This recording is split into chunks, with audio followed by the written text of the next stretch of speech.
அனைவருக்கும் எங்களுடைய அன்பான வணக்கத்தை தெரிவித்துக் கொள்கின்றோம். பத்திரிகை நண்பர்களுக்கு 2-3 விஷயத்தை சொல்லணுங்கன்னு ஆசைப்படுறோம்.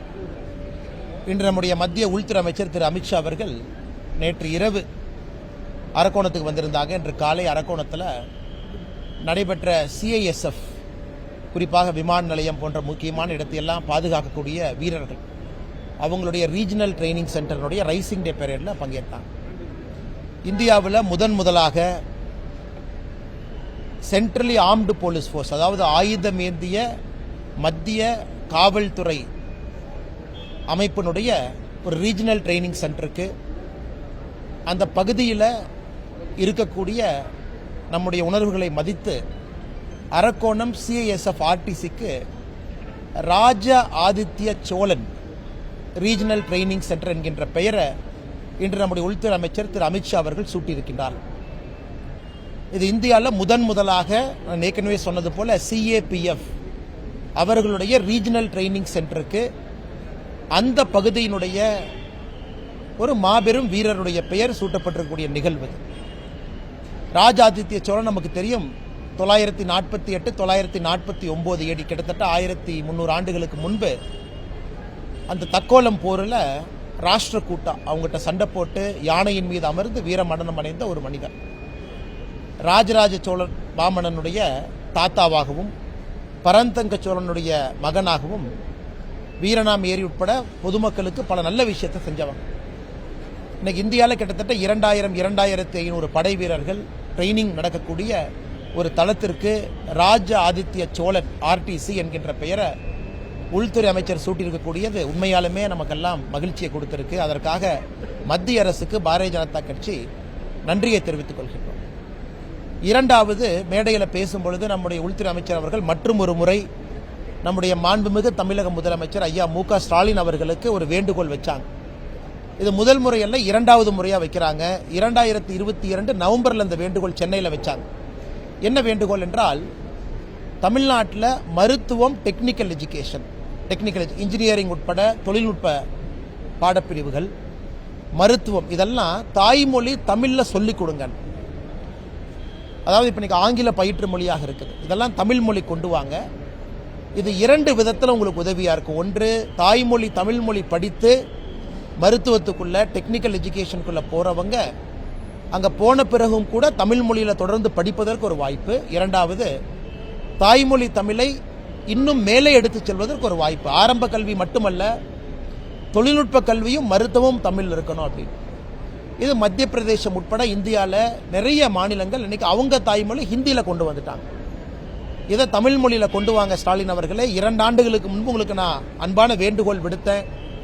2 ஆண்டுகளாச்சு நீங்கள் எதுவுமே செய்யல என்கின்ற ஒரு வேண்டுகோளையும் முதலமைச்சர் அவர்களுக்கு அமித்ஷா அவர்கள் வைத்திருக்கிறார். மூன்றாவது, CAPF மத்திய பாதுகாப்பு படை வீரர்கள் தேர்வு செய்யக்கூடிய கான்ஸ்டபிள் தேர்வு 2024 ஜனவரியிலிருந்து தேர்வு என்பது நம்முடைய பிராந்திய மொழி, இன்னைக்கு தமிழ் மொழியில் எழுதலாம். இதற்கு முன்பு பார்த்தீங்கன்னா ஹிந்தியில் ஆங்கிலத்தில் மட்டும் இருந்த தேர்வு இன்னைக்கு 2 ஆண்டுகளாக மக்கள் இந்தியாவுடைய ரீஜனல் லாங்குவேஜ் பிராந்திய மொழியில் எழுதுறாங்க, தமிழ் உட்பட. அதையும் நம்முடைய அமித்ஷா அவர்கள் சுட்டிக்காட்டியிருந்தார்கள். அதனால் இதையெல்லாம் பத்திரிகை நண்பர்களுக்கு ஒரு செய்தியாக நாங்கள் சொல்லுறோம். இது உங்கள் மூலமாக தமிழக மக்களுக்கு சென்றடைய வேண்டும் என்று விரும்புகின்றோம். இதை தாண்டி நிறைய கேள்விகள் இருக்கும், கேளுங்கன்னா பதில் சொல்றோம். அமைச்சர் அவர் பேசும்போது நீர்வளத்துறை அமைச்சர் துரைமுருகன் சொல்லுதல் யாவருக்கும் வெளியவாம் அப்படின்னு அவர் சொல்லியிருக்காரு. கரெக்டுங்கண்ணா. ஏன்னா துரைமுருகன் அண்ணன் அவர்கள் ஒரு விஷயத்தை புரிஞ்சுக்கணும். இது அமித்ஷா அவர்கள் மத்திய பிரதேசில், உத்தரப்பிரதேசில் குறிப்பாக மருத்துவம், டெக்னிக்கல் எஜுகேஷன் அதெல்லாம் ஹிந்தி புஸ்தகத்தை வெளியிட்டாங்க. அதாவது ஏன்னா நீங்கள் கல்வியை ஹிந்தியில் அந்த ஊரில் சொல்லிக் கொடுக்கறது முக்கியம் இல்லைங்கண்ணா. டெக்னிக்கல் புக்ஸ் ஹிந்தியில் மொழிபெயர்க்கணும். அதை மொழிபெயர்த்து விட்டு அமித்ஷாஜி சொன்னாங்க, இது தமிழ்நாட்டில் தமிழில் இருக்கணும், அங்கே இருக்கக்கூடிய மருத்துவமும் டெக்னிக்கல் எஜுகேஷனும் தமிழில் இருக்கணும்னு சொன்னாங்க. அதனால் அண்ணன் துரைமுருகன் அவர்களுக்கு இந்த செய்தி தெரிஞ்சிருக்க வாய்ப்பில்லை. ஆனால் அண்ணன் துரைமுருகன் அவர்கள், அமித்ஷாஜி அவர்கள் இன்னொரு மாநிலத்தில் அந்த மாநிலத்தினுடைய தாய்மொழியில் இதை செய்து காட்டிவிட்டு தமிழகத்தில் நம்முடைய தாய்மொழி தமிழ் மொழியில் செய்யுங்கன்னு வலியுறுத்துறாங்க. அதனால் அவர் எதுவுமே சொல்லாமல் செய்யாமல் இங்கே சொல்லலை, செய்துவிட்டு சொல்லியிருக்கின்றார்கள். இதை 2 ஆண்டுகளாக எனக்கு இவ்வளவு பேசக்கூடிய திராவிட முன்னேற்ற கழகம் இது ஏன் முடியாதுன்னு சொல்லட்டும். இன்னைக்கு துரைமுருகன் அவர்கள் இன்னொரு வார்த்தையை சொன்னாங்க. அவங்கள பெரிய மனுஷங்கப்பா, அவருடைய ஸ்டைலில் என்ன வேணாலும் பேசுவாங்க போவாங்க. நமக்கு எதுக்குப்பா வம்பு அப்படிங்கிறார்.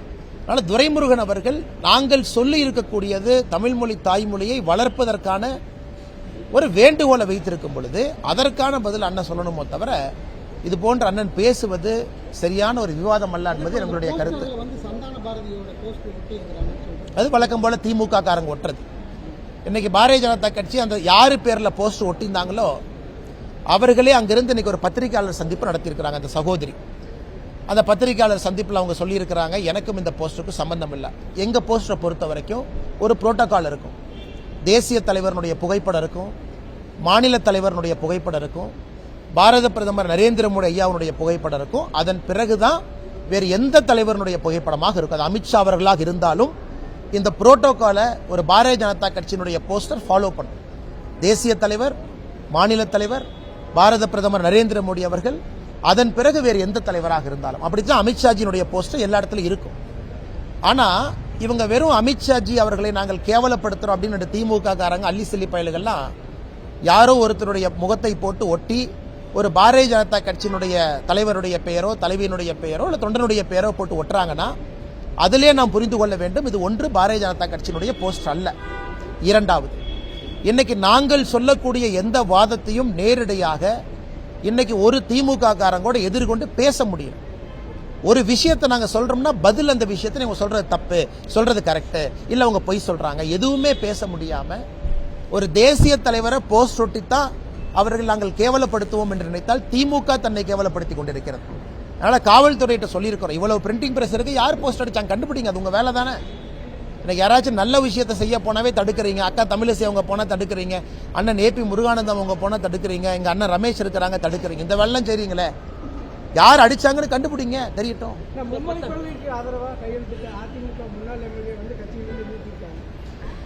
அது தமிழகத்தில் பாரதிய ஜனதா கட்சி எடுத்திருக்கக்கூடிய கையெழுத்து இயக்கத்திற்கு எந்த அளவுக்கு ஆதரவு பெருகி வருகிறது என்பதற்கு ஒரு சான்று. ஒரு கட்சி அந்த கட்சியை சார்ந்தவர்கள் மீது நடவடிக்கை எடுக்கிறாங்க, அதை பத்தி நான் கருத்து கூற விரும்பலைங்கன்னா. இன்னைக்கு எந்த அளவுக்கு மக்கள் கையெழுத்து போடுறாங்க, எந்த அளவுக்கு மக்கள் அதை ஓனர்ஷிப் எடுத்துக்கிறாங்க, அது நம்முடைய வெப்சைட்டாக இருக்கட்டும் அல்லது வீதி வீதியாக நம்முடைய தொண்டர்கள் செல்லும் பொழுது அந்த கையெழுத்து இயக்கத்தில் போடுகின்ற கையெழுத்தாக இருக்கட்டும், எல்லா சாமானிய மனிதர்களும் தமிழ்நாட்டினுடைய தலையெழுத்தை மாற்றக்கூடிய அந்த ஒற்றை கையெழுத்தை ஒரு சாமானிய மனிதனும் போடுறாங்க. அதனால் நாங்கள் மே கடைசியில தான் எய்ம் வச்சிருந்தோம். அதற்கு முன்பாகவே 1 கோடி கையெழுத்தை வாங்கி விடுவோம் என்கின்ற நம்பிக்கை முழுமையா இருக்கு.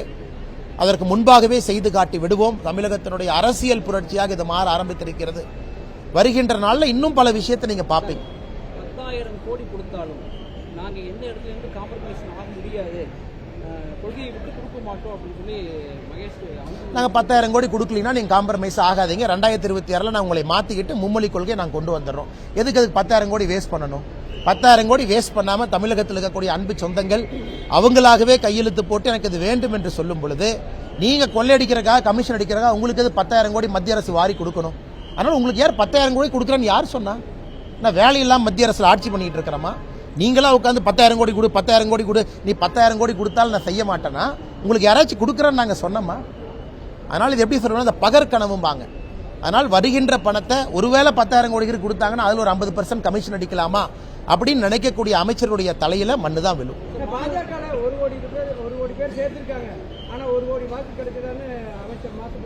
2026 பாருங்கன்னா எப்ப நாங்க எங்க இயக்கத்தை ஆரம்பிச்சோம், எங்களுடைய உறுப்பினர் சேர்க்கை எப்ப அறிவிச்சோம்? லோக்சபா தேர்தலுக்கு பிறகு அறிவிச்சோம். லோக்சபா தேர்தலில் பாரதிய ஜனதா கட்சியினுடைய சிம்பல், அதாவது தாமரை வாங்கிய வாக்கு 50 லட்சத்திற்கு மேல, கூட்டணி கட்சிகள் வாங்கிய வாக்கு 30-35 லட்சத்துக்கு மேல. இன்னைக்கு 2026 சட்டப்பேரவை தேர்தலில் பாருங்க, உறுப்பினர் இயக்கத்தை எப்ப ஆரம்பிச்சோம்? லோக்சபா தேர்தலுக்கு பிறகு. உறுப்பினர் சேர்க்கைக்கு 1 கோடி என்கின்ற இலக்கு எப்ப வச்சோம்? லோக்சபா தேர்தலுக்கு பிறகு. இது கூட தெரியாத ஒரு அமைச்சர் பத்திரிகையாளர் சந்திப்பு நடத்திட்டு இருக்காரு. அதனால எங்களுடைய பலத்தை 1 கோடி பேர் சேர்ந்துட்டாங்களா, 1 கோடி வாக்கு வந்துருமான்னு எப்ப நீங்க பார்க்கணும்? 2026 சட்டமன்ற தேர்தலில் பார்க்கணும். நீங்க பாருங்க, 1 கோடியை தாண்டி பாரதிய ஜனதா கட்சி வாக்கு வாங்கினா தான் ஆட்சிக்கு வர முடியும். அதனால 1 கோடி என்ன, மக்களுடைய அன்பை எல்லாம் பெற ஆரம்பித்திருக்கின்றோம்.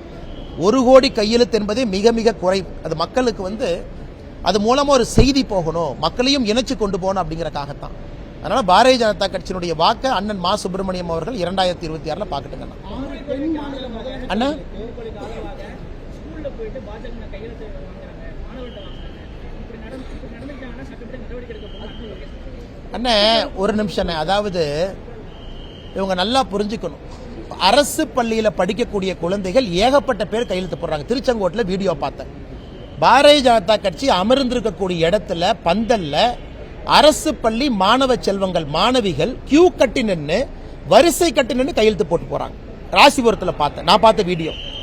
தமிழ்நாடு முழுவதுமே அரசு பள்ளியில படிக்கிற குழந்தைகள் தான் கியூ கட்டி நிக்கிறாங்க. அப்ப எங்க இடத்துக்கு வரக்கூடாதுன்னு நான் சொல்றதா? அவங்க யூனிஃபார்மோடு வந்து கையெழுத்து போடக்கூடாது அப்படின்னு சட்டம் இருக்கா? அந்த அரசு பள்ளி மாணவ செல்வங்களுக்கு 3 மொழி படிக்க வேண்டும் என்கின்ற ஆசை இருக்கு. அவங்க நாங்க கைப்பிடிச்சு இழுத்து கையில பேனா கொடுத்து கையெழுத்து போடுங்கன்னு எங்க வற்புறுத்தணும்? இவர்களுக்கு பயம். அரசு பள்ளின்னு சுத்திக்கிட்டு இருந்தாங்க. இன்னைக்கு அரசு பள்ளி மாணவ செல்வங்கள் அவர்கள் தெளிவாக பேசுகின்றார்கள், எங்களுக்கு 3 மொழி வேண்டும் என்று. நாங்க கையில பேனாவை கொடுத்து கையை பிடிச்சு இங்க பாருங்க, நான் வீடியோ நிறைய காட்ட முடியுங்கன்னா வேணா நீ சமூக வலைதளத்தில் அரசு பள்ளி மாணவ செல்வங்களுடைய முகத்தை மறைத்து அவங்க போடுற கையெழுத்து வேணா நான் உங்களுக்கு அனுப்புறேன் பாருங்க. அவர்களா வந்து கியூ கட்டி நின்று கையெழுத்து போடுறாங்க. இதற்கெல்லாம் பள்ளி கல்வித்துறை அமைச்சர் என்ன பேசுறாங்கன்னா, மக்களுக்கு தெரியும், அரசு பள்ளி மாணவ செல்வத்துக்கு தெரியும், ஓ பள்ளி கல்வித்துறை அமைச்சருடைய பையன் பிரெஞ்சு படிக்கிறான், அப்ப நான் 2 மொழி படிக்கணுமா? கனிமொழி அக்காவுடைய பையன் சிங்கப்பூர் குடிமகன், இந்திய குடிமகனே இல்ல, ஆனா இவங்க மைக் எடுத்து வாய்கிலிய 2 மொழி பேசுவாங்க. எல்லா பெரும் தலைவர்களும் சிபிஎஸ்இ பள்ளி நடத்து 3வது மொழி இந்திய திணிக்கிறாங்க. ஏன் அரசு பள்ளி மாணவ செல்வங்கள் யூடியூப் உங்களுடைய சேனல்லாம் பார்க்க மாட்டாங்களா? வீட்டில் அவங்களும் டிவி பார்க்கறாங்களே. அவங்க கேட்கிற ஒரே கேள்வி, ஏன் இவ்வளவு பேசுறியே, உன் பசங்கள்லாம் 3 மொழி 4 மொழி படிக்கிறாங்க, நான் மட்டும் ஏன் 2 மொழி படிக்கணும்? இதை அன்பில் மகேஷ் பொய்யாமொழி நாளை காலில் சொல்லிட்டு, இல்ல என் பையனை கொண்டு வந்து அரசு பள்ளியில சேர்த்துறேன், என் தம்பி 2 மொழி படிப்பார்னு சொன்னார்னா மக்கள் காமராஜரை ஏத்துக்குவாங்க. உங்களுடைய வீட்டுக்கு ஒரு நியாயம், அரசு பள்ளிக்கு ஒரு நியாயம்னா, அதனால்தான் சமக்கல்வி எங்கள் உரிமை என்கின்ற கோஷத்தை எடுத்திருக்கிறோம். அரசு பள்ளி மாணவ செல்வங்கள் தான் இன்னைக்கு பெரும் ஆதரவு கொடுத்துட்டு இருக்காங்க. அதனால எரிச்சல் அடைந்து பாரதிய ஜனதா கட்சியினுடைய தொண்டர்களை மிரட்டுவது எந்த விதத்தில் நியாயங்கண்ணா? தென் மாநில முதலமைச்சர்கள் 6 பேருக்கு வந்து முதல்வர் வந்து கடிதம். அதான் நேற்று சந்திரபாபு நாயுடு அவர் கரடி காரி துப்புற மாதிரி சொல்லிட்டாரண்ணா. என்ன சொல்றாரு சந்திரபாபு நாயுடு அவர்? என்னையா 2 மொழி 3 மொழின்னு சண்டை போட்டுக்கிறீங்க, 10 மொழி கத்து கொடுக்குறேன், 10 மொழி கத்து கொடுப்பேன். அவர் இன்னைக்கு சொல்ல, நீ ஆந்திரால மட்டும் கூடாது, ஹைதராபாத்ல வேணும், பே ஏரியா சான் பிரான்சிஸ்கோ ஆளணும், மைக்ரோசாஃப்ட் கூகுள்னு பெரிய பெரிய வார்த்தைலாம் அதெல்லாம் தமிழ்நாடு முதலமைச்சருக்கு என்னன்னே தெரியாது. அவர் அன்னைக்கு ஐரோப்பியா ஃபுல்லா நாம் இருக்கணும், அமெரிக்கா ஃபுல்லா இருக்கணும், தெலுங்குக்காரங்க டெல்லியில் இருக்கணும், ஹிந்தியும் கத்துக்கணும், தெலுங்கு வேணும். அவர் 10 மொழிகளை பத்தி பேசிட்டு இருக்கும்போது அடுத்த நாள் முதலமைச்சர் அவர்கள் கடிதம் எழுதுறார். அதனால் முதலமைச்சர் அவர்கள் நீட்டு கடிதம் எழுதின மாதிரி தான். முதலமைச்சர் இவர்களுக்கு எழுதின எத்தனை கடிதத்துக்கு அவருக்கு பதில் வந்துச்சுல? நீட்டுக்கு எழுதின கடிதம் என்னாச்சு? இந்தியாவில் பாரதிய ஜனதா கட்சி சாராத எல்லா முதலமைச்சருக்கும் கடிதம் எழுதினார். இன்னைக்கு முதலமைச்சர் காலையில் முகநூலில் சொல்றாரு, ட்விட்டர்ல சொல்றாரு, பாரதிய ஜனதா கட்சியினுடைய கையெழுத்து இயக்கம் சர்க்கஸ் மாதிரி இருக்காங்க. கொடுமை பாருங்க. சரி, உதயநிதி ஸ்டாலின் நீட்டு கையெழுத்து இயக்கம் நடத்தினாரு, என்னாச்சு? நீங்க பத்திரிகையில காமிச்சீங்க, நீட்டுக்கு வாங்கின கையெழுத்துலாம் குப்பை தொட்டில போட்டு போயிருந்தாங்க. அப்ப உங்க பையன் நடத்துறது எப்படி இருந்துச்சாமா? இன்னைக்கு பாரதிய ஜனதா கட்சியினுடைய கையெழுத்து இயக்கம் 36 மணி நேரத்தில் முதலமைச்சர் கிடுகிடுத்து காலையில 8 மணிக்கு பதிவு செய்யறாரு. இது சர்க்கஸ் மாதிரி இருக்கு. இவருடைய அப்பா தான் கேட்டாரு, பாரதிய ஜனதா கட்சி தமிழ்நாட்டில் எங்க இருக்கு? உங்க பையன் நடத்தின நீட்டு கையெழுத்து இயக்கம் என்னாச்சு? மீடியாக்கு அக்கௌண்டபிலிட்டி கொடுத்தாங்களான்னு? நீட்டுக்கு எத்தனை பேர் கையெழுத்து போட்டாங்க, எத்தனை பேர் கையெழுத்து எந்த மாவட்டத்தில் வந்துச்சு, நாங்க வெப்சைட்ல அக்கௌண்ட் பண்றோன்னு நீங்களே உங்களுடைய மொபைல் நம்பர்ல போய் அக்சஸ் பண்ணுங்க. ஒரே ஒரு முறை தான் நீங்க பண்ண முடியும். 2வது முறை பதிவு பண்ணா நன்றி சொல்லி மெசேஜ் வரும். ஏன் முதலமைச்சர் இவ்வளவு பேசுற உதயநிதி ஸ்டாலினை கூப்பிட்டு, தம்பி இந்த நீட்டுக்கு எதிராக கையெழுத்து இயக்கம் நடத்தினியாப்பா, நான் தானே கையெழுத்து போட்டேன், அதை கொண்டாந்து சப்மிட் பண்ணுப்பா, அதை அப்படியே மறந்துட்டு அடுத்த இஷ்யூக்கு போயிட்டாங்க. அதனால் இவர் பாரதிய ஜனதா கட்சியினுடைய கையெழுத்து இயக்கத்தை பற்றி பேசுவதா வேடிக்கைங்கண்ணா. நாங்க எங்கண்ணே சண்டை போடுறோம்? ஆரோக்கியமா தான் இருக்கிறோம், ஆரோக்கியமா விவாதம் பண்றோம். எங்களோடு சண்டை போடுவது யார்? எங்களோடு வேண்டாம் என்று தமிழகத்தில் பாரதிய ஜனதா கட்சி வந்துடக்கூடாது, மோடி ஐயா வந்துடக்கூடாது, தமிழ்நாட்டு மக்களுக்கு நல்ல திட்டம் வந்துடக்கூடாது என்று சதி திட்டம் போட்டு தினமும் சண்டை போடுவது நாங்களா மாநில அரசா? அதனாலதான் இன்னைக்கு வீதியில போய் மக்களை சந்தித்து கையெழுத்து வாங்குறோம். ஏன் எங்களுக்கு தேவையில்லாத வேலையாகனாது? இவர்கள் வேண்டும் என்று தடுக்கின்றார்கள். அடுத்து நம்ம சாப்பிடக்கூடிய உணவு என்னன்னு சொல்லுவாங்க, காலையில் என்ன கலர் ட்ரெஸ் போடணும்னு சொல்லுவாங்க, என்ன படம் பார்க்கணும்னு சொல்லுவாங்க. இன்னைக்கு எல்லாமே திமுக தீர்மானிக்கிறாங்க. எந்த படம் தியேட்டர் ரிலீஸ் ஆகும் இவங்க தீர்மானிக்கிறாங்க, என்ன செய்யணும் இவங்க தீர்மானிக்கிறாங்க. அது எப்படி தீர்மானிப்பதற்கு என்ன உரிமைங்கன்னா? இன்னைக்கு முதலமைச்சர் சொல்றாரு 2026 தேர்தலில் 3 மொழியை வச்சுக்கலாம், நாங்க ரெடி, நாங்க என்ன வேண்டாம் நான் சொல்றோம், லட்டு மாதிரி நாங்கள் முதல் கோரிக்கையாக வச்சு மக்கள்கிட்ட வர்றோம், நீங்க வைக்க தயாரா? எதுவுமே பேசக்கூடாது. 2026 தேர்தலில் திராவிட முன்னேற்ற கழகம் 2 மொழி தான் படிக்கணும்னு பேசணும். பாரதிய ஜனதா கட்சி மக்கள் தமிழ் மொழி பயிற்று மொழியா இருக்கணுங்க, 3வது ஒரு மொழி இந்திய மொழி எடுத்து படிங்க நாங்க வைக்கிறோம். வேற எந்த கோரிக்கையும் நாங்க வைக்க ரெடி இல்ல. வர தயாரான்னு கேட்கிறேன். ஆனா திமுக தயாரா இல்ல. வாய்ச்சவடால் விட்டுட்டு அடுத்து எஸ்கேப் ஆகி ஓடிடுவாங்க. வன்மையா கண்டிக்கிறோம். இன்னைக்கு டிராஃப்ட் ப்ராஜெக்ட் ரிப்போர்ட் ரெடி பண்ணிட்டாங்க. அடுத்து பணங்க நம்ம எல்லாம் போறாங்க. மத்திய அரசு தெளிவா இருக்கு, எந்த காரணத்துக்கும் அங்கே பணம் கொடுக்க போவது இல்லை, ஏற்கனவே சொன்னது. ஆனா இந்தி கூட்டணியில இவர் ஏன் டி.கே. சிவகுமாருக்கும் சித்தராமையா அவர்களுக்கும் ஏன் நம்முடைய முதலமைச்சர் மு.க. ஸ்டாலின் கடிதம் எழுதல? ஏன் கடிதம் எழுதல? மேகதாத்து அணைக்கு டிபிஆர் முடிச்சிட்டீங்க, டி.கே. சிவகுமார் கட்டி முடிப்பேன்னு சபதம் ஏற்று நின்று கொண்டிருக்கின்றார், அதற்கு கடிதம் எழுதல. அப்ப தமிழ்நாட்டினுடைய உரிமையை விட்டு கொடுத்துட்டு ஏன்னா காங்கிரஸோட நீங்க குப்பை கொட்டணும், சம்பந்தமே இல்லாத மொழி பிரச்சனை கடிதம் எழுதிட்டு இருக்கிறீங்க. நான் முதலமைச்சரை பார்த்து கேட்கிறேன், உண்மையாலுமே தமிழகத்தினுடைய முதலமைச்சரா நீங்க இருந்தா, உங்க குடும்பத்துக்கு மட்டும் இல்ல தமிழக மக்களுடைய முதலமைச்சரா இருந்தா, விவசாய பெருமக்களுடைய முதலமைச்சரா இருந்தா, மேகதாத்து அணை கட்டுறதை பத்தி ஏன் நீங்க கண்டிக்கல? ஏன் கர்நாடகாவுடைய முதலமைச்சருக்கு கடிதம் எழுதி அப்போஸ் பண்ணல? நாளை காலையில் தூங்கி எந்திரிச்சு பிரதமர் கடிதம் எழுதுவார். இது எப்படின்னா, நிலாவை பாருன்னா முதலமைச்சர் அவர்கள் இங்கெங்கே பின்னாடி திரும்பி பார்ப்பார். இதை செய்கின்ற குற்றம் கர்நாடக அரசு, காங்கிரஸ் அரசு. காங்கிரஸ் அரசு கடிதம் எழுத மாட்டார். அங்கெல்லாம் இந்தி கூட்டணி வேணும், காங்கிரஸ் வேணும். தமிழகத்தினுடைய உரிமையை முல்லை பெரியாறுல விட்டு கொடுத்தாச்சு, மேகதாத்தூல விட்டு கொடுக்க தயாராகி விட்டார். பக்கத்து மாநிலத்துக்கெல்லாம் விட்டு கொடுத்துட்டு எங்க தமிழகத்தினுடைய உரிமையை காப்பாற்றக்கூடிய முதலமைச்சரை எப்படிங்க யாரும் நம்ப மாட்டாங்க. ஒரு கோமாளி கூட நம்ப மாட்டான். தமிழகத்தினுடைய இன்றைய முதலமைச்சர் ஐயா மு.க. ஸ்டாலின் அவர்கள் நம்முடைய உரிமையை காப்பாற்றுறாங்கன்னு ஒரு கோமாளி கூட நம்ப மாட்டான். அதே போல ஞானசேகரன் விவகாரத்தில் பொள்ளாச்சி சேர்ந்த முரளி என்பவர் கைது பண்ணியிருக்காங்க. அண்ணா நான் ஏற்கனவே சொல்லிட்டேங்க அண்ணா, அவர்கள் சார்ஜ் ஷீட் சப்மிட் பண்ற அன்னைக்கு என் பிரஸ் மீட் ஏற்கனவே சொல்லிட்டோம். அவங்க 90 நாள் ஏதோ டைம் இருக்குங்கண்ணா, 60 நாள் 90 நாள் சார்ஜ் ஷீட். அன்னைக்கு இன்வெஸ்டிகேஷனை முடிச்சுட்டேன்னு எஸ்ஐடி சொல்லுவாங்க. அன்னைக்கு நான் பேசுறேன், அதற்கிடையில் நான் பேசினா தவறாக ஏற்கனவே சொல்லிட்டேன். இன்வெஸ்டிகேஷன் முடிக்கிற அன்னைக்கு, அந்த அன்னைக்கு நைட் என் பிரஸ் மீட், அன்னைக்கு நான் ஞானசேகரன் கேஸை பத்தி யார் அந்த சாரை பத்தி அன்னைக்கு பேசுவோம். தலைவருக்கு சிஆர்பிஎஃப் பாதுகாப்பு கொடுத்துன்னு 50 பெண் பவுன்சர்ல பாதுகாப்புக்கு அனுப்பியிருக்காரு. ஆனா புரியலீங்கண்ணா, நோன்பு திறப்பு நிகழ்ச்சியில் விஜய்க்கு 50 லேடி பவுன்சர் பாதுகாப்புக்காக போட்டிருக்காங்க. ஆனா அவங்களுடைய இஷ்டம், யாரை பாதுகாப்புக்க வச்சுக்கங்க. இந்த கடந்த முறை நடந்த மாதிரி சிஆர்பிஎஃப் அவங்கள வீதியில நிக்க வச்சுட்டு வேற யாரோ பவுன்சரை போட்டு நிகழ்ச்சி நடத்தாதீங்க. இதெல்லாம் ஹைலி ட்ரெயின்டு ஃபோர்ஸ், எல்லாம் சப் இன்ஸ்பெக்டர் ரேங்க்ல இருக்கிற அதிகாரிகள். அவங்க ஏதோ விஐபி பெரிய ஆளெல்லாம் பாதுகாப்பு கொடுக்கல. இந்திய அரசு சொல்லியிருக்காங்கன்னு அவங்க கடமையை செய்றாங்க, அவ்வளவுதாங்கண்ணா. அவர்களை சிறுமைப்படுத்தாம, யாருக்கு இந்திய அரசு என்ன கொடுத்திருக்காங்களோ இந்த சிஆர்பிஎஃப் சிஏஎஸ்எஃப் இந்த வீரர்களை சிறுமைப்படுத்தாம நடந்துக்குங்க. அது மட்டும்தான் என்னுடைய வேண்டுகோள். அதை தாண்டி உங்களுக்கு என்ன பாதுகாப்பு வேணுமோ வச்சுக்கோங்க. ஆனா கடைசி கேள்வி எடுத்துக்கலாம் தலைவா.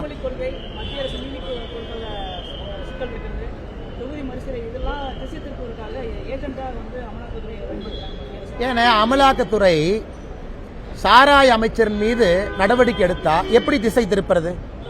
நேத்து டாஸ்மார்க் ஹெட் குவார்டர்ஸ்ல ரைடு, கரூர்ல சாராய அமைச்சருடைய பினாமிகள் வீட்டில் ரைடு, 2 சாராய ஆலை நிறுவனங்கள் மீது ரைடு. என்ன அமலாக்கத்துறை பிரஸ் நோட் கொடுப்பாங்க, என்ன சொல்ல வர்றாங்க? டாஸ்மார்க் முடிவு பண்ணுவானாமா எந்த சாராய கம்பெனிட்ட எவ்வளவு வாங்கணும், என்ன கமிஷன்ல வாங்கணும். அதாவது டாஸ்மார்க்ல நீங்கள் நானும் முடிவு பண்ண முடியாது. தமிழ்நாட்டில் இந்தியாவில் எத்தனை சாராய ஆலை இருந்தாலும் டாஸ்மார்க்கார முடிவு பண்ணுவான். சாராய அமைச்சர் உங்ககிட்ட எவ்வளவு வாங்கணும், உங்ககிட்ட எவ்வளவு பாட்டில் வாங்கணும், அதுல எவ்வளவு பாட்டில் ஃபர்ஸ்ட் ஸ்டாண்ட்ல வாங்கணும், எவ்வளவு பாட்டில் செகண்ட்ஸ்ல வாங்கணும். அப்படின்னா டாக்ஸ் இல்லாம பாட்டில் உள்ள வரும் சந்து கடையில். அதனால என்னை பொறுத்தவரை என்னுடைய எண்ணம், இதற்குத்தான் அமலாக்கத்துறை ரைடு பண்றாங்கன்னு நினைக்கிறேன். சாராய ஆலையை நடத்த வேண்டிய காரணம் இல்லை. அதனால இவங்க இன்னைக்கு டாஸ்மார்க்கை வச்சு சாராய ஆலைகளை வச்சு கொள்ளக்காசு சம்பாரிச்சு பரிசு பொருட்கள், இலவசமான பொருட்கள், டப்பா. கரூர்ல போன வாரம் தான் முதலமைச்சருடைய பிறந்த நாளுக்கு என்ன கொடுத்தாங்கன்னா ஒரு ஸ்டெயின்லெஸ் ஸ்டீல் பாத்திரம், ஸ்டெயின்லெஸ் ஸ்டீல் டம்ளர், வீட்டுக்கு. இதெல்லாம் எங்கிருந்து வருது காசு? முதலமைச்சர் ஏதாச்சும் reserve bank of India printing press வச்சிருக்காரா, இல்ல சாராய அமைச்சர் வச்சிருக்காரா? எங்கிருந்து பணம் வருதுன்னா இதை அமலாக்கத்துறை ரைடு அடிச்சா எப்படி தப்புங்கிறாங்க? ஏன் சாராய ஆலையில உத்தமர்களா? அக்காட் டிஸ்லரி யார் இது? ஜெகத் ரட்சகன். நேற்று அமலாக்கத்துறை ரைடு பண்ண அக்காட் டிஸ்லரி ஜெகத் ரட்சகன். இது முதல் முறை இல்ல, இதற்கு முறை ரைடு பண்ணி 1000 கோடி ரூபாய் வரி ஏய்ப்பு பண்ணிருக்காங்கன்னு போன ஆண்டு தான் சொன்னாங்க. IT income tax. இவங்க எல்லாம் உத்தமர்களா? இவங்க எல்லாம் புத்தா மடத்தில் உட்கார்ந்து தியானம் பண்ற ஆட்களா? இந்த அக்கா டிஸ்லரி, இந்த கரூர்ல ரைட் ஆனவங்க, சாராய அமைச்சர்லாம் உலகமாக உத்தமர்கள். அவங்களை யாரும் வந்து தொடவே கூடாது. அவங்க மீது ஒரு மத்திய அரசை சார்ந்த ஒரு புலனாய்வு நிறுவனம் ரைடு பண்ணா எங்களுக்கு வேற வேலையே இல்லையா? நாங்க தான் 3 மொழி கொள்கையை தீர்க்கமா பேசுறோமே, நாங்க எங்க திசை திருப்புறோம்? அதே 3 மொழி கொள்கையை வெற்றி வாய்ப்பாக தமிழகத்தினுடைய தலையெழுத்தை நிர்ணயிப்பதாக நேரடியா களத்துல வந்து சந்திக்கிறோமே, நாங்க என்ன திசை திருப்புறோமா? இவங்கள மாதிரி ஓடி ஒளிஞ்சு 3 மொழி கொள்கையை எதிர்கொள்ள முடியாம தொகுதி மறுசீரமைப்பு நாங்களா திசை திருப்பணும். ஆனால் துணை முதலமைச்சரும் அமைச்சர்களும் பேசும்பொழுது சென்ஸ் இருக்கும். நேரடியாக நாங்கள் எதிர்கொள்கின்றோம். இவங்களாம் புத்த மத பிச்சுக்களா? சாராய அமைச்சர் வந்து புத்த மத பிச்சா? இல்ல அக்கா டிஸ்லரி ஜெகத் ரட்சகன் வந்து புத்த மத தூதுவரா? ஏன்னா உலகமாக நல்லவர்கள் மாதிரி பேசுறாங்க பாருங்க. இதை விட கொடுமை என்னென்ன இருக்கும்? 2026 முதல்வர் எடப்பாடி பழனிசாமி தான் கூட்டணி வந்து உதயகுமார் சொல்லியிருக்காரு. அண்ணா ஒண்ணுமே அண்ணா ஒரு நிமிஷம் நான் சொல்றேன், நல்ல கேளு. பாரதிய ஜனதா கட்சி தீண்டத்தகாத கட்சி. நல்லா கேட்டுக்கோங்க. பாரதிய ஜனதா கட்சி நோட்டா கட்சி. பாரதிய ஜனதா கட்சி வந்தா தான் நாங்க தோத்தோம். இன்னைக்கு பாரதிய ஜனதா கட்சி வேண்டும் என்று தவம் இருக்கக்கூடிய சூழ்நிலையை என்னோட ஒரு தலைவனும் தொண்டனும் உருவாக்கி இருக்க நான் பெருமைப்படுறேன், கர்வப்படுறேன். இன்னைக்கு பாரதிய ஜனதா கட்சி இல்லாம தமிழக அரசியல் இல்லை என்கின்ற சூழ்நிலை என் தொண்டை உருவாக்கி இருக்கிறான். இரவு பகலாக வேலை செஞ்சு. மற்றபடி எந்த கட்சியும் நான் சிறுமைப்படுத்தி பேசல, எந்த தலைவரையும் சிறுமைப்படுத்தி பேசல. இன்னைக்கு அந்த நிலைமையில பாரதிய ஜனதா கட்சி இருக்குன்னு சந்தோஷப்படுற அந்த அளவுக்கு உழைத்திருக்கின்றோம். ஏற்கனவே சொன்னது போல எந்த கட்சியோடு கூட்டணி, தேசிய ஜனநாயக கூட்டணி எப்படி இருக்கும், அதுல முக்கிய கட்சியாக யார் இருக்கும், யாரு தலைவர் இல்ல, யாரு முதலமைச்சர், அதெல்லாம் பேச வேண்டிய நேரத்தில் பேசுவாங்க. நாங்கள் யாருக்கும் எதிரி இல்லை. எங்களுடைய நோக்கம் பாரதிய ஜனதா கட்சியை நிலைநிறுத்தணும். நல்லா நீங்க தமிழ்நாடு நியூஸ 5 வருஷம் அப்படியே பாருங்க. பாரதிய ஜனதா கட்சினாலதான் தோத்தோம். பாரதிய ஜனதா கட்சி வந்தா நாங்க தோத்துருவோம். பாரதிய ஜனதா கட்சியோட நாங்க கூட்டணியை வைக்க மாட்டோம். பாரதிய ஜனதா கட்சி நோட்டா கட்சி. அதை தாண்டி இன்னைக்கு தலைவர்கள் பேசுகின்ற வார்த்தையை மதிப்பீடு செய்யுங்க. சரியான நேரத்தில் கூட்டணியை பத்தி பேசுவோம். தேசிய தலைவர்கள் இருக்கிறாங்க, அமித்ஷா ஐயா இருக்கிறாங்க, மோடி ஐயா இருக்கிறாங்க, புது தேசிய தலைவர் வர போறாங்க, நட்டா ஐயா இருக்கிறாங்க. பேசுகின்ற நேரத்தில் பாரதிய ஜனதா கட்சி பேசுவாங்க. இன்னைக்கு தேசிய ஜனநாயக கூட்டணி பலமா இருக்கு, பலமாகி கொண்டிருக்கிறது. நம்மளை நம்பி இந்த கூட்டணியில பல தலைவர்கள், அண்ணன் டிடிவி தினகரன் உட்பட நம்மளை நம்பி பயணம் பண்றாங்க. அவர்களுக்கெல்லாம் இந்த கூட்டணியில பாரதிய ஜனதா கட்சி நன்றி உள்ளதா இருக்கணும். கஷ்டமான நேரத்தில் வருவாங்க, பாரதிய ஜனதா கட்சி சாதகமான நேரத்தில் உங்களை கழட்டி விட்டுட்டு போயிரும்னா ஒரு தேசிய கட்சி அப்படி அரசியல் பண்ண முடியாதுன்னா. தேசிய கட்சியினுடைய அரசியல்னா நம்பிக்கை. எங்களோடு நீங்க பயணம் பண்றீங்கன்னா கடைசி வரை எங்களோடு இருப்பீர்கள் என்ற நம்பிக்கையை கொடுத்துதான் ஒரு மாநிலத்திலையும் ஆட்சியை பிடிச்சிருக்கோம். இன்னைக்கு வாங்க நாளை காலைல பஸ்ல இருந்து இறக்கி விட்டுறோம் பாரதிய ஜனதா கட்சி எப்பொழுதும் நடந்து கொள்ளாது. இந்த கட்சியினுடைய டிஎன்ஏ அது இல்லைங்க தலைவா.